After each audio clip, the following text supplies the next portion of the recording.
আসসালামু আলাইকুম ওয়া রাহমাতুল্লাহ। ইন্নাল হামদালিল্লাহ ওয়াসসালাতু ওয়াসসালামু আলা রাসূলিল্লাহ ওয়া আলা আলিহি ওয়া আসহাবিহি ওয়া মান ওয়ালা আম্মা বাদ। সুপ্রিয় দর্শক, কাছে কিংবা দূরে বিশ্বজুড়ে যে যেখান থেকে দেখছেন, মাহে রমাদানের এই বিশেষ সময়ে আপনাদেরকে স্বাগত জানাচ্ছি আপনাদের প্রিয় চ্যানেল জিটিভির পর্দায় মেসেজ একাডেমি বাংলাদেশ নিবেদিত প্রেরণার বাতিকর অনুষ্ঠানে, powered by Islami bank foundation ও রুহ ইন্টারন্যাশনাল স্কুল। সুপ্রিয় দর্শক, সাহাবীদের জীবন আচারমূলক অনুষ্ঠান প্রেরণার বাতিকর। আজকে আমরা এমন একজন সাহাবীর জীবন নিয়ে আলোচনা করব, যার ইসলাম গ্রহণের জন্য রাসূল সাল্লাল্লাহু আলাইহি সাল্লাম স্বয়ং নিজে দোয়া করেছিলেন এবং রাসূল সাল্লাল্লাহু আলাইহি সাল্লাম বলেছিলেন, আমার পরে যদি কেউ নবী হতো তাহলে ওমরই হতো। আজকে আমরা হযরত ওমর রাদিয়াল্লাহু তাআলা আনহু-এর জীবনী সম্পর্কে আলোচনা করব। আর আমাদের স্টুডিওতে আমরা আজকে দুজন দেশের খ্যাতনামা ইসলামিক স্কলারকে আমন্ত্রণ জানিয়েছি এ বিষয়ে আলোচনার জন্য। আমরা মেহমানদের সাথে আপনাদেরকে পরিচয় করে দিচ্ছি। আমাদের সাথে স্টুডিওতে উপস্থিত আছেন ইসলামী আরবি বিশ্ববিদ্যালয়ের মাননীয় vice chancellor professor doctor Shamsul Alam sir. আসসালামু আলাইকুম ওয়া রাহমাতুল্লাহ। স্যার কেমন আছেন? আলহামদুলিল্লাহ, আপনি ভালো আছেন? জি আলহামদুলিল্লাহ স্যার। আমাদের সাথে আরেকজন মেহমান উপস্থিত আছেন ঢাকা বিশ্ববিদ্যালয়ের ইসলামিক স্টাডিজ ডিপার্টমেন্টের সম্মানিত অধ্যাপক প্রফেসর ডক্টর জহিরুল ইসলাম স্যার। আসসালামু আলাইকুম ওয়া রাহমাতুল্লাহি ওয়া বারাকাতুহু। ওয়ালাইকুম আসসালাম স্যার, কেমন আছেন? জি আলহামদুলিল্লাহ।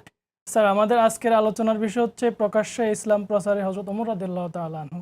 আমি প্রথমে আমাদের প্রফেসর ডক্টর শামসুল আলম স্যারের কাছে আসতে চাই।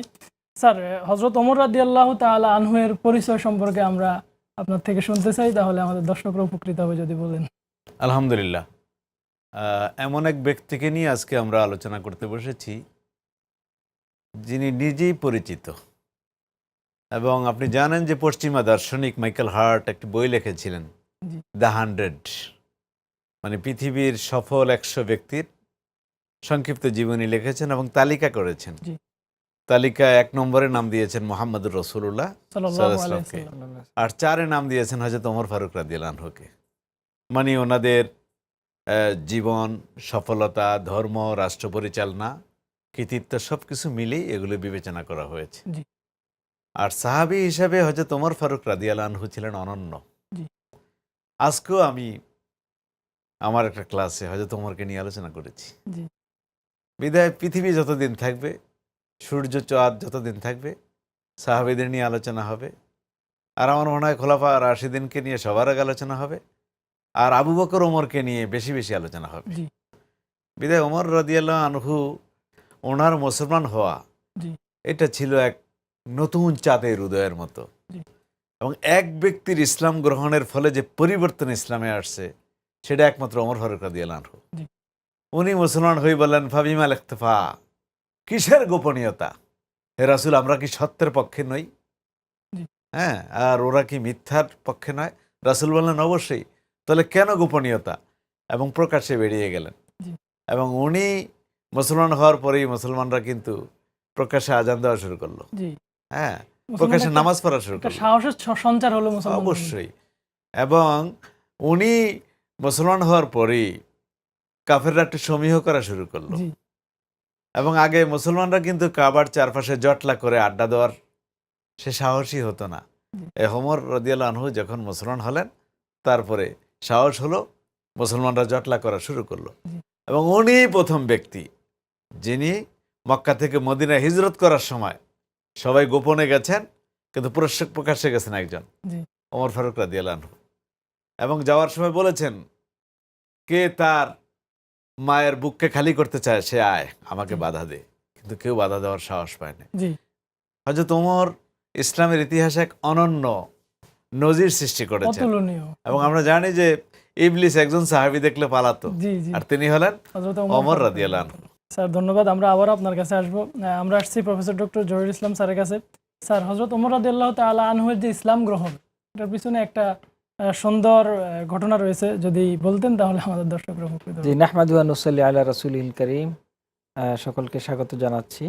হযরত ওমর রাদিয়াল্লাহু তাআলা আনহুর ইসলাম গ্রহণটা অনেক বিখ্যাত এবং অনেক ঘটনা, এগুলি বিভিন্ন ইতিহাসে বর্ণনা আছে, আপনারা জানেন। এর মধ্যে আমরা প্রথমত যে কারণটা বলবো, রাসূলুল্লাহ সাল্লাল্লাহু আলাইহি সাল্লাম হযরত ওমর রাদিয়াল্লাহু তাআলার জন্য কিন্তু দোয়া করেছে নাম ধরে, যে 2 ওমরের 1 ওমরকে যেন আল্লাহ তাআলা এর মাধ্যমে ইসলামকে শক্তিশালী করেন, সম্মানিত করেন। আল্লাহ তাআলা রাসূলুল্লাহ সাল্লাল্লাহু আলাইহি সাল্লামের দোয়াকে কবুল করেছেন। এর বদৌলতেই আমরা হযরত ওমর রাদিয়াল্লাহু তাআলা আনহুর ইসলাম গ্রহণ দেখতে পাই।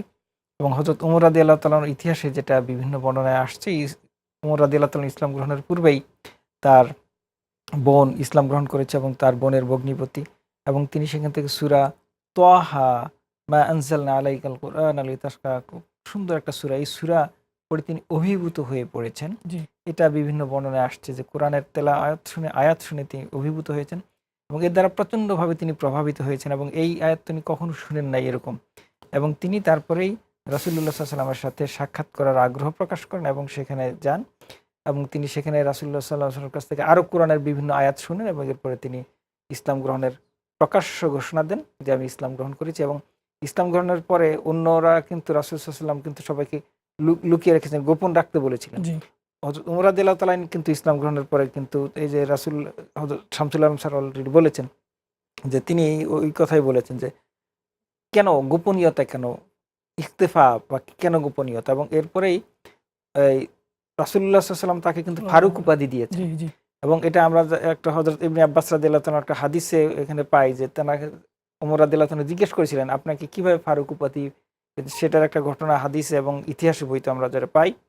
ওমর রাদিয়াল্লাহু নিজেই বলেছেন যে আমার পূর্বে হযরত হামজা রাদিয়াল্লাহু তাআলা ইসলাম গ্রহণ করেছিলেন, জি এবং পরবর্তীতে যখন ওমর রাদিয়াল্লাহু তাআলা ইসলাম গ্রহণ করেন তখন তিনি ওই কথাই বলেছিলেন যে আমরা কি সত্যের পক্ষে নই, আমরা যে জীবিত মৃত উভয় অবস্থায় কি আমরা সত্যের পক্ষে নই? রাসূল সাল্লাল্লাহু আলাইহি ওয়াসাল্লাম বলছেন আল্লাহি, অবশ্যই আমরা সত্যের পক্ষে। তারপর ওমর রাদিয়াল্লাহু তাআলা বলছেন আল্লাহি, অবশ্যই আল্লাহর কসম আমরা প্রকাশ্যে বের হব। এবং তখন তারা হযরত ওমর রাদিয়াল্লাহু তাআলা এবং হযরত হামজা রাদিয়াল্লাহু তাআলার নেতৃত্বে মুসলমানরা দুইটা গ্রুপে ভাগ হয়ে তারা কাবা ঘর পর্যন্ত একটা প্রদক্ষিণ করেন এবং প্রকাশ্যে তারা ইসলামের দাওয়াত প্রচার শুরু করেন। এবং এর পরেই হযরত রাসূলুল্লাহ সাল্লাল্লাহু আলাইহি ওয়াসাল্লাম হযরত ওমর রাদিয়াল্লাহু তাআলাকে ফারুক, সত্য মিথ্যার পার্থক্যকারী উপাধি দেন, এবং এর মাধ্যমে ইসলাম প্রকাশ্যে আলোচনা এবং প্রকাশ্যে ইসলাম গ্রহণের যে সকল বিষয়গুলি শুরু হয়। এবং ওমর রাদিয়াল্লাহু তাআলা ইসলাম গ্রহণের ফলে কিন্তু মুসলমানদের মধ্যে একটা বৈপ্লবিক পরিবর্তন শুরু হয়ে যায়, জি যেটার প্রভাব আমরা একের শেষ পর্যন্তই দেখতে পাই। এজন্যই ওমর রাদিয়াল্লাহু তাআলা অবিস্মরণীয় হয়ে আছেন। মুসলমানদের ভিতরে একটি আলাদা সাহস শক্তির সঞ্চার হয়। শক্তির সঞ্চার হয় এবং হ্যাঁ। তিনি সকলকে সাহস যোগান।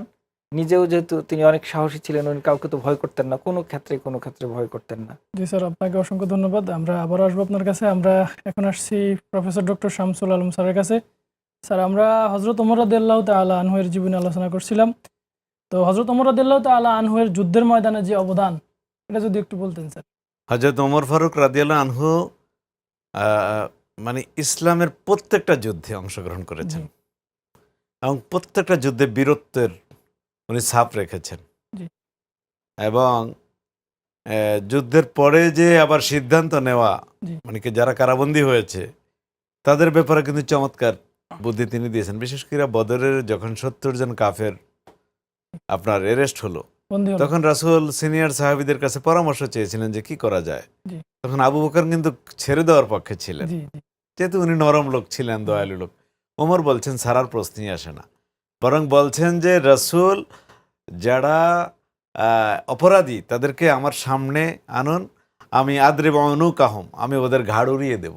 জি উনি এই ব্যাপারে খুব কঠোর ছিলেন। জি এবং দেখা গেল যে আল্লাহ রসুলও আবু বকরের পক্ষে রায় দিয়েছেন, জি কিন্তু আল্লাহর পছন্দ হয়নি এটা। আল্লাহ আয়াত নাজিল করলেন হযরত ওমরের সিদ্ধান্তের পক্ষে। জি এভাবে কিন্তু হযরত ওমরের সিদ্ধান্তের পক্ষে কোরআনে ১২ বার আয়াত নাজিল হয়েছে। আল্লাহু আকবার। আল্লাহু আকবার।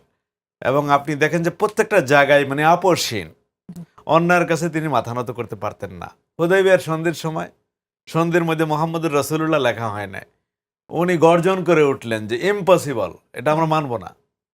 তারপরে আবার মক্কা থেকে যারা মদিনায় গেছে তাদেরকে ঠিকই ফিরিয়ে দিতে হবে, কিন্তু মদিনা থেকে যারা আসছে তাদেরকে কাফেররা ফিরিয়ে দিবে না, এটাও উনি মানতে চাইলেন না। জি এভাবে ওহুদের যুদ্ধ, খন্দকে ভূমিকা, তারপরে হুনাইনের যুদ্ধ, প্রত্যেকটা যুদ্ধ সামনের কাতারে ছিলেন। এবং উনি খুব একটা আহত হন নাই, কারণ হযরত ওমরের গায়ে কেউ আঘাত করবে জি পৃথিবীর বুকে এমন কোনো বাপের বেটা ছিল না। এই জন্য আমরা হযরত ওমরকে নিয়ে যখন আলোচনা করি আমরা উজ্জীবিত হই, আমরা মানে আমাদের শরীর গরম হয়। এই জিনিসটা হযরত ওমরের মধ্যে কিন্তু ছিল। এবং এইটা হলো একদিক। আরেক দিক হলো যে খলিফা হওয়ার পরে ওনার ভূমিকা ছিল অনন্য জি এবং অনেক ঘটনায় ভরপুর। যে উনি জেরুজালেমে গেছেন উটের পিঠে চড়ে, একবার উনি উঠেছেন, একবার দাস উঠেছে, জি। আবার দাস নেমেছে, উনি উঠেছেন। জেরুজালেমে পৌঁছার সময় দেখা গেল যে পালা ছিল কার? দাসের, খাদেমের। তখন লোকেরা তো মনে করছে এইটাই ওমর। জি উটের নিচ থেকে, উপর থেকে খাদেম বলছে যে আমি না, যার জন্য অপেক্ষা করছে তিনি নিচে, এই যে রশি ধরে যিনি দাঁড়িয়ে আছেন। মানে কি একটা অবস্থা! মানে এই জন্যই হযরত ওমরের ব্যাপারে যে কবিতা লিখেছেন, অবস্মরণীয় কবিতা, কে? জি। কবি নজরুল ইসলাম। কবিতার নাম ওমর ফারুক। সেখানে কিন্তু এই কথাগুলো আছে। তো এবার প্রত্যেকটা যুদ্ধে তিনি অবিস্মরণীয় ভূমিকা রেখেছেন। শুভ দর্শক, আমরা আসছি আমাদের মেহমান প্রফেসর ডক্টর জহিরুল ইসলাম স্যারের কাছে। আমরা শুনছিলাম খলিফা হযরত ওমর ফারুক রাদিয়াল্লাহু তাআলা আনহুর জীবনী। তো আমরা খলিফা হযরত আবু বকর রাদিয়াল্লাহু আনহুর খলিফা হিসেবে যে অবদান, যে অনন্য কৃতিত্ব রেখেছেন তিনি, তা আজকে আমরা আপনার থেকে শুনবো। আপনি যদি বলেন আমাদের দর্শকরা উপকৃত হবে। ধন্যবাদ আপনাকে।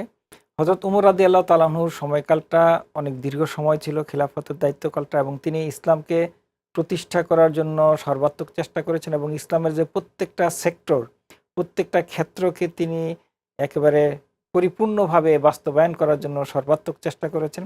তার সময় আমরা দেখেছি যে পুলিশ বিভাগ আলাদা হয়েছে এবং তিনি বিচারকদেরকে আলাদা সম্মানীর ব্যবস্থা করেছেন, আলাদা সম্মানী ভাতা এবং সবচেয়ে সর্বোচ্চ সম্মানী ভাতা তিনি দেওয়ার ব্যবস্থা করেছেন। সম্ভবত 4000 দিরহাম করে সম্মানী ভাতা ছিল, যাতে তাদের আলাদা করে কোনো নিতে হতো না, আলাদাভাবে কোনো চিন্তা করতে হতো না। এবং উমর রাদিয়াল্লাহু তাআলা আনহুর শাসনকালেই দেখা যাচ্ছে একদিন খুবই কমন যে একজন ইহুদি বৃদ্ধা ভিক্ষা করছেন। জি। তিনি জিজ্ঞেস করলেন, তুই ভিক্ষা করছো কেন? বলে, আমার তো আসলে কেউ নাই, আমার ইনকাম করার মতো কোনো অবস্থা নাই, আমি আমি এই জিজিয়া দিব কিভাবে? উমর রাদিয়াল্লাহু তাআলা তার বললেন যে ঠিক আছে, তোমার থেকে সুনির্দিষ্ট ভাতা নির্ধারণ করে দিল। তো প্রত্যেক মাসে বাইতুল মাল থেকে তার জন্য তিনি ভাতা নির্ধারণ করে দিলেন। জি। একজন অমুসলিম ব্যক্তিও কিন্তু একজন ইসলামিক রাষ্ট্রে যে নিরাপদ এবং তার জন্য রাষ্ট্রের সর্বাত্মক দায়িত্ব, এটা কিন্তু উমর রাদিয়াল্লাহু তাআলা আনহু বাস্তবায়ন করে দেখিয়েছেন। এবং তিনি বিচার বিভাগকে তো আলাদা করেছেনই। এরপর তিনি রাষ্ট্রের যেই সাম্রাজ্য বিস্তারের কথাও যদি আমরা দেখি, বিভিন্ন এলাকায় অভিযান পরিচালনা করার ক্ষেত্রেও কিন্তু অনন্য ভূমিকা রেখেছেন। আমরা একটা হাদিস একটু আপনাদের বলি, এটা ফজিলতের হাদিস, যদি আপনারা সহিহ মুসলিম কি ফাজাইলের মধ্যে পাবেন। রাসূলুল্লাহ সাল্লাল্লাহু আলাইহি ওয়াসাল্লাম একদিন একটা ঘটনা বললেন যে আমি স্বপ্নে দেখছি যে আমি কূপ থেকে বালতি দিয়ে পানি তুলছিলাম। এর মধ্যে কূপ থেকে বালতি তুলতে তুলতে এর মধ্যে আবু বকর রাদিয়াল্লাহু তাআলা আসলেন। তিনি এসে 2 বালতি পানি তুললেন, আর 3য় বালতিটা তুললেন, তিনি দুর্বল হয়ে পড়লেন, এরপর আর বেশি তুলতে পারলেন না। জি। এরপর ওমর রাদিয়াল্লাহু তাআলা আসলেন, তিনি বালতি দিয়ে তুলতে তুলতে একেবারে পরিপূর্ণ করে ফেললেন পানির স্থানটাকে। এরপর আমি সংক্ষেপে বললাম, রাসূল সাল্লাল্লাহু আলাইহি ওয়াসাল্লাম পরে হাদিসের ব্যাখ্যাটা দিলেন যে এটা হচ্ছে দ্বীনের পূর্ণতা দানের ক্ষেত্রে। আমরা কিন্তু পরবর্তীতে সত্যি সত্যি হাদিসের প্রতিফলন দেখতে পাই। হযরত আবু বকর রাদিয়াল্লাহু তাআলার সময়কালটা 2 বছর 4 মাস ছিল, 4 মাস বা কিছু সময় 2.5 বছরের কম। জি। আর এদিকে ওমর রাদিয়াল্লাহু তাআলার সময়কালটা কিন্তু 10 বছরেরও বেশি ছিল। স্যার, খলিফা হিসেবে আমরা যদি দেখতে যাই, ওমর রাদিয়াল্লাহু তাআলা আনহু একদা একটা গাছের নিচে বিশ্রাম নিচ্ছিলেন, বাহির জি। দেশ থেকে খলিফার জি। সাথে দেখা করার জন্য আসছিলেন। জি, জি, জি, জি। হ্যাঁ, খুবই সুন্দর ঘটনা। আপনারা জানেন যে তিনি একটা ইটের উপর মাথা রেখে তিনি ঘুমাচ্ছিলেন নিরাপদে। তখন বাইরের দেশে যে ব্যক্তি আসলেন তিনি খুবই তাজ্জব হয়ে গেলেন। জি। তিনি কল্পনাই করতে পারছেন না যে একজন খলিফা, বাদশাহ, সম্রাট, যার লেভেলের অন্যান্য বাদশাকে সে চিন্তা করে, তিনি কোনো দারোয়ান ছাড়া আছেন, কোনো বডিগার্ড নাই, একটা গাছের নিচে সিম্পলি উনি ঘুমিয়ে আছেন। তখন তিনি কিন্তু বললেন যে আদালতা ফানিমতা, যে আপনি ন্যায় বিচার করেছেন, এজন্য আপনি নিশ্চিন্তে ঘুমাতে পারছেন। অর্থাৎ আপনার কোনো শত্রু নাই এবং আপনি ন্যায় বিচার নিশ্চিত করেছেন। এবং ওমর রাদিয়াল্লাহু তাআলার ঘটনাগুলি বিভিন্নভাবে আসছে, কিন্তু তিনি জি।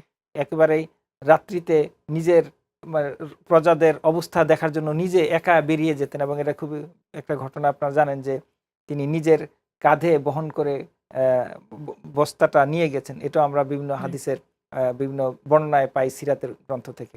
অর্থাৎ তিনি সরজমিনে পর্যবেক্ষণ করতেন সবাই কেমন আছে, এবং তিনি সর্বাত্মক চেষ্টা করেছেন, তার দায়িত্ব পালন করেছেন যে ইসলামকে সুপ্রতিষ্ঠিত করার জন্য, এবং যথাযথভাবে রাসূলুল্লাহ সাল্লাল্লাহু আলাইহি ওয়াসাল্লাম তাকে ফারুক উপাধি দিয়েছিলেন। স্যার, অসংখ্য ধন্যবাদ আপনাকে সুন্দরভাবে তুলে ধরার জন্য। আমরা আসছি প্রফেসর ডক্টর শামসুল আলম স্যারের কাছে। স্যার, খলিফা হিসেবে তার অবদান আমরা শুনছিলাম, আপনিও বলছিলেন যে তিনি যখন ফিলিস্তিনে যাচ্ছিলেন তার দাস উনি একবার ওটার পিঠে এভাবে যাচ্ছিলেন, সর্বশেষ যখন গেলেন তখন তার দাস ওটার পিঠে ছিলেন। এটা দেখে ওইখানকার জনগণ খুব বিস্মিত হলেন।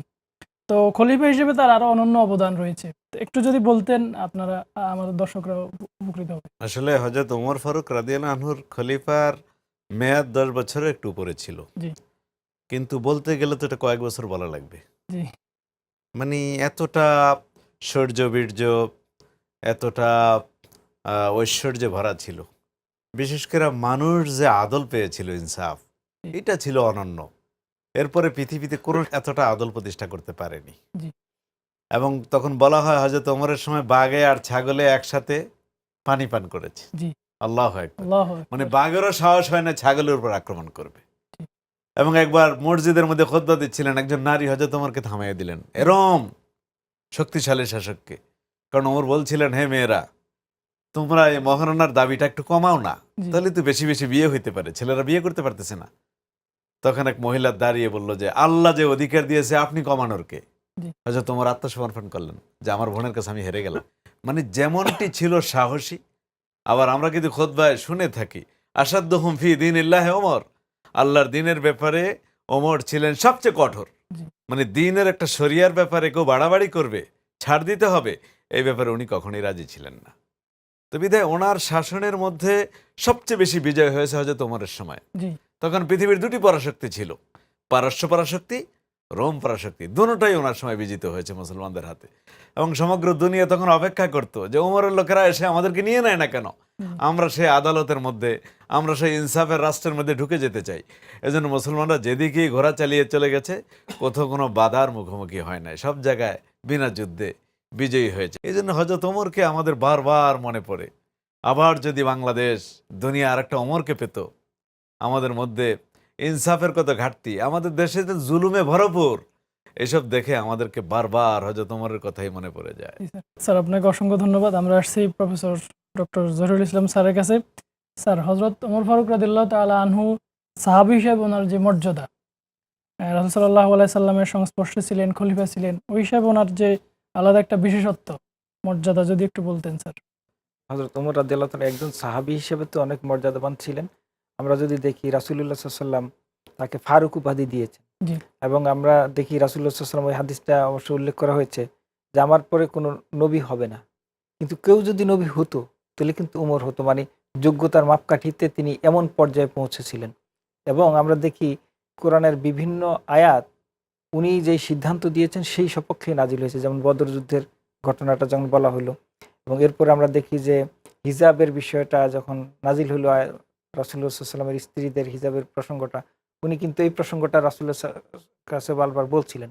পরবর্তীতে দেখা গেল ওই আয়াতটা কিন্তু নাজিল হয়। জি এরকম বিভিন্ন স্থানে দেখা যাচ্ছে পবিত্র কোরআনের আয়াত হযরত ওমর রাদিয়াল্লাহু তাআলার সপক্ষে নাজিল হয়, এবং তিনি সত্যের পক্ষে সবসময় ছিলেন। হযরত আবু বকর রাদিয়াল্লাহু তাআলার খিলাফত আমলে যখন জাকাত অস্বীকার করলো, জাকাত অস্বীকারীদের বিরুদ্ধে আবু বকর রাদিয়াল্লাহু তাআলা যুদ্ধ ঘোষণা করলেন। জি ওমর রাদিয়াল্লাহু তাআলা প্রথমে একটু এটাকে চিন্তা করতেছিলেন যে এটা মনে হয় ঠিক হচ্ছে কিনা, কিন্তু পরবর্তীতে কিন্তু বললেন যে ফাআরাফতু আন্নাহুল হক কাদ শারাহাল্লাহু সাদরা আবি বকর লিল কিতাল। এবং জি তিনি ওই কথাটা বললেন যে হ্যাঁ, আবু বকর রাদিয়াল্লাহু তাআলার সিদ্ধান্তটাই সঠিক সঠিক ছিল। সিদ্ধান্ত, এবং তিনি সেটাকে মেনে নিলেন প্রত্যেকটা ঘটনার ক্ষেত্রে। এই জন্যই দেখা যাচ্ছে যে প্রত্যেকটা ঘটনার ক্ষেত্রেই তিনি কিন্তু সঠিক সিদ্ধান্তের পক্ষেই সবসময় ছিলেন, এবং মর্যাদার দিক থেকেও কিন্তু তিনি অনেক উঁচু মাপের একজন সাহাবী ছিলেন। এবং রাসূলুল্লাহ সাল্লাল্লাহু আলাইহি ওয়াসাল্লাম তার মর্যাদার ব্যাপারে যে হাদিসগুলো আমরা পেয়েছি, জি এগুলি আমরা মর্যাদাটাকে মূল্যায়ন করতে পারি। জি। জি, আপনাকে জাযাকাল্লাহ ধন্যবাদ। স্যার। আমরা অনুষ্ঠানের একেবারে শেষ পর্যায়ে চলে এসেছি। আমরা এখন ডক্টর শামসুল আলম স্যারের কাছে আসবো। হযরত ওমর রাদিয়াল্লাহু তাআলা আনহু-এর ইন্তেকাল এবং ওনার জীবনী থেকে আমাদের যুব সমাজের জন্য কি মেসেজ পেতে পারি আমরা? যদি একটু উনি, ওনাকে তো মসজিদে নববীর মধ্যে ইবনে মুলজাম করে এক ব্যক্তি নামাজরত অবস্থায় জি ছুরি মেরে হত্যা করেছিল। তার মানে উনি শহীদ হয়েছিলেন। আহ, সেটা খেলাফতের ওনার 10 বছর পরে। জি তো আমাদের জন্য শিক্ষণীয় হলো যে ওনারা আমাদের জন্য মডেল, ওনারা আমাদের জন্য আদর্শ। কারণ দুনিয়ার অন্য লোকদের মধ্যে দেখবেন এক দিক ভালো, আরেক দিক অন্ধকার, জি কিন্তু সাহাবায়ে কেরাম হলেন পুরোটাই আলোয় ভরপুর। এবং পৃথিবীর মানুষ, সে শাসক হোক আর প্রজা হোক, আমার মনে হয় যে ওমরের চেয়ে উত্তম কোনো শাসক লোকেরা খুঁজে পাবে না। এবং শিক্ষায় বলেন, তারপরে ইনসাফ প্রতিষ্ঠায় বলেন, তারপরে প্রতিবাদকারী বলেন, প্রকাশ্যে দিনের দাওয়াতের কথা বলেন, যে কোনো ব্যাপারে হযরত ওমর আমাদের জন্য আদর্শ। এই জন্য আমরা মনে করি যে এরকম ব্যক্তিরা আমাদের সামনে আছে, আমাদের সামনে এই আদর্শ থাকার পরেও আমাদের এই দৈন্য দশা কেন? তার জি। মানে আমরা গ্রহণ করছি না। গ্রহণ করলেই আমাদের জীবনে পরিবর্তন আসতে পারে। আমি মুসলিম উম্মাহকে বলবো, বাংলাদেশের মানুষদেরকে বলবো, বিশেষ করে তরুণ যুবকদেরকে বলবো, হযরত ওমরকে তোমরা পড়ো, বেশি বেশি অধ্যয়ন করো, তাহলে তোমরা উজ্জীবিত হবে এবং তোমরা তোমাদের অতীত গৌরব জানতে পারবে। এবং এটা আমাদের জন্য খুবই দরকার। আমার অস্তিত্বের জন্যই সাহাবায়ে কেরামের জীবনী আমাদের জানা দরকার। বিশেষ করে হযরত ওমরকে আমাদের সামনে রাখতেই হবে। স্যার, আপনাদের দুজনকে অসংখ্য ধন্যবাদ আমাদের সাথে এসে সময় দেওয়ার জন্য। জি, আপনাকে ধন্যবাদ। সুপ্রিয় দর্শক, আমরা শুনছিলাম হযরত ওমর রাদিয়াল্লাহু তাআলা আনহু এর জীবনী। হযরত ওমর রাদিয়াল্লাহু তাআলা আনহু রাসূল সাল্লাল্লাহু আলাইহি সাল্লামকে নিজের জীবনের থেকে বেশি ভালোবাসতেন। তিনি তার সবকিছু ত্যাগ করে রাসূল সাল্লাল্লাহু আলাইহি সাল্লামের সাথে মদিনায় হিজরত করে চলে গেছেন। তিনি তার জীবনের সবকিছু উৎসর্গ করে দিয়েছেন রাসূল সাল্লাল্লাহু আলাইহি সাল্লামের জন্য। আমরা দেখতে পাই রাসূল সাল্লাল্লাহু আলাইহি সাল্লামের মৃত্যুতে যে মানুষটি বেশি ব্যথিত হয়েছিলেন তিনি হলেন হযরত ওমর রাদিয়াল্লাহু তাআলা আনহু। তিনি তলোয়ার নিয়ে, উন্মুক্ত তলোয়ার নিয়ে ঘুরছিলেন। এমন সময় হযরত আবু বকর রাদিয়াল্লাহু তাআলা আনহু তাকে সান্ত্বনা দিয়েছিলেন। সুপ্রিয় দর্শক, হযরত ওমরের মতো যাতে আমরা রাসূল সাল্লাল্লাহু আলাইহি সাল্লামকে ভালোবাসতে পারি সেই তৌফিক কামনা করছি। বিদায় নেওয়ার পালা, আজকে এখানেই বিদায় নেব। ততক্ষণে আল্লাহ রাব্বুল আলামিন আপনাদেরকে ভালো রাখুন। সুবহানাকাল্লাহুম্মা ওয়া বিহামদিকা আশহাদু আল্লা ইলাহা ইল্লা আনতা আস্তাগফিরুকা ওয়া আতুবু ইলাইক। আসসালামু আলাইকুম ওয়া রাহমাতুল্লাহ।